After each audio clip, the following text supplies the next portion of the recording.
vengo aquí a la Feria del Libro, un poco por las autoridades del Ministerio de la Cultura, que organizan la participación de Venezuela. Entonces me hicieron el gran honor de invitarme, pero desde luego aquí estoy presente. Yo he estado muchas veces en Cuba, a veces como jurado del Premio Casa de las Américas. Me gané el premio 2 veces, por cierto. Y una tercera vez me dieron un premio que uno no se presenta, que es el Ezequiel Martínez Estrada, con un libro mío sobre los medios que se llama Dictadura Mediática en Venezuela. Conozco un poquito a Cuba, pero un poquitico nada más. ¿Cuáles son sus consideraciones sobre la literatura cubana? Desde luego el inmenso aporte a la narrativa de Alejo Carpentier. Está también el autor de Paradiso, Lezama Lima, que llevó un barroquismo extremo. Y también, bueno, hay participantes de esa literatura que se han distanciado políticamente, pero que no por eso tienen menos mérito, desde luego. Un país tan fecundo en letras, digamos, uno no puede mantenerse al día, sobre todo si viene de cuando en cuando. Y si participa, eso es una literatura muy sensorial, muy recargada de elementos decorativos, de una densidad que recuerda el calor, por ejemplo. Carpentier se larga capítulos enteros sin poner un punto aparte, y esa aglomeración de los párrafos y demás da una sensación literaria de calor. Entonces, bueno, y desde luego hay que mencionar a José Martí, uno de los representantes de lo que se pudiera llamar el modernismo literario, pero que tiene una prosa que irrumpe como un meteoro en la literatura del siglo XIX, y que tiene la capacidad de sintetizar pensamientos en frases ejemplares. Por ejemplo, América Nuestra o Nuestra América. Bolívar tiene todavía mucho que hacer en América. Una frase compendia lo que a otros le hubiera tomado la necesidad de escribir libros. Menos mal que lo hizo así, porque su vida fue muy breve y culminó con el martirio, pues apenas empezaba la lucha por las armas por la independencia cubana.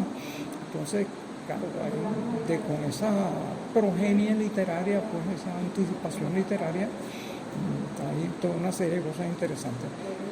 No hay que olvidar también, porque tuvo una extensión mucho mayor, cosas como por ejemplo la radionovela.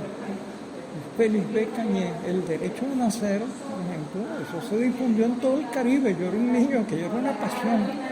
Todo el mundo pegado a las 7 de la noche de los aparaticos de radiodifusión, escuchando El Derecho de Nacer y esa especie de protesta social que había encubierta dentro de ese melodrama. Esos son apenas unos de los destellos que caben en una entrevista rápida como esta.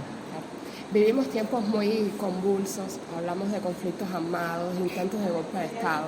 ¿Cree que puede ser la literatura una vía de escape? ¿Cree que puede ser la literatura quien salve, por decirlo de alguna manera poética, a la humanidad?